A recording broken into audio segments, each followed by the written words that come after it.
এবার প্রধানমন্ত্রী নরেন্দ্র মোদীর সঙ্গে দেখা করতে চান আরজি করের নির্যাতিতার তরুণী চিকিৎসকের মা।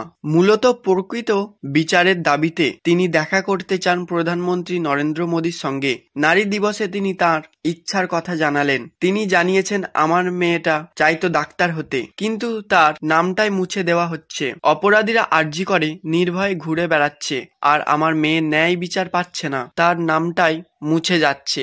এবার প্রধানমন্ত্রী নরেন্দ্র মোদীর সঙ্গে দেখা করতে চান তিনি। প্রধানমন্ত্রীর সঙ্গে দেখা করতে চায় তিনি। যদি তার মূল্যবান সময় থেকে কিছুটা সময় আমাদের দেন, তবে আমরা কৃতজ্ঞ থাকব, জানিয়েছেন নির্যাতিতার মা। তবে এর আগে তারা আরএসএস প্রধানের সঙ্গে দেখা করেছিলেন।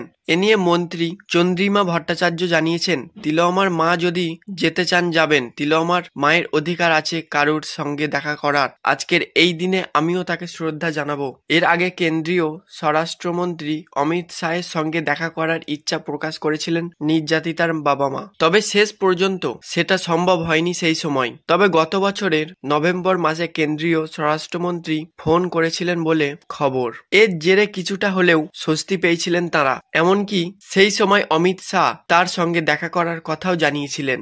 মূলত যখন কলকাতা সফরে এসেছিলেন শাহ, তখনই তার সঙ্গে দেখা করতে চেয়েছিলেন নির্যাতিতার মা বাবা, কিন্তু শেষ পর্যন্ত সেটা সম্ভব হয়নি। সেই সময় দিল্লি ফিরে গিয়েছিলেন শাহ। তবে পরে অবশ্যই শাহ ফোন করেছিলেন নির্যাতিতার বাবাকে বলে খবর। এবার খোদ ভারতের প্রধানমন্ত্রী নরেন্দ্র মোদীর সঙ্গে দেখা করতে চান নির্যাতিতার বাবা মা। নারী দিবসে সেই ইচ্ছার কথা জানিয়েছেন তার মা। তবে বিজেপি নেতৃত্বও বিষয়টি অত্যন্ত গুরুত্ব দিয়ে দেখছে। এদিকে এর আগে আরজি কর ইস্যুতে বিধানসভায় মুখ খুলেছিলেন বাংলার মুখ্যমন্ত্রী মমতা বন্দ্যোপাধ্যায়। বলা ভালো, আরজি কর কাণ্ডে গ্রেপ্তার হওয়া সঞ্জয় রায়ের ফাঁসি না হওয়া প্রসঙ্গে বিধানসভায় মুখ খুলেছিলেন মমতা বন্দ্যোপাধ্যায়। তিনি বিধানসভায় বলেছিলেন, মানুষ মরে গেলে চেপে দিচ্ছে, ধর্ষণ হলে এফআইআর নিচ্ছে না, আরজি করে মেয়েটাকে খুন করে ফাঁসি হলো না, বলছে আমরা মৃত্যুদণ্ড চাই না। কি চাও, এটা আপনাদের বুঝতে হবে। আজকের দিনে সোশ্যাল মিডিয়া বাচ্চাদের হাতে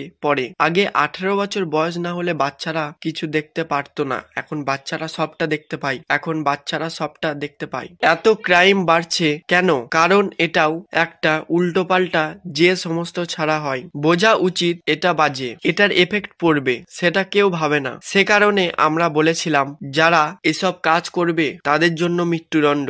আপনারা কোনো কেসটা সলভ করেছেন? বিলকিস বেগম থেকে শুরু করে একের পর এক প্রসঙ্গত আরজি করে ধর্ষণ ও খুন হয়েছিলেন এক তরুণী চিকিৎসক। সেই ঘটনায় গ্রেপ্তার করা হয়েছিল সঞ্জয় রায় নামে এক সিভিক ভলেন্টিয়ারকে। তার যাবজ্জীবন কারাদণ্ডের নির্দেশ দিয়েছে আদালত।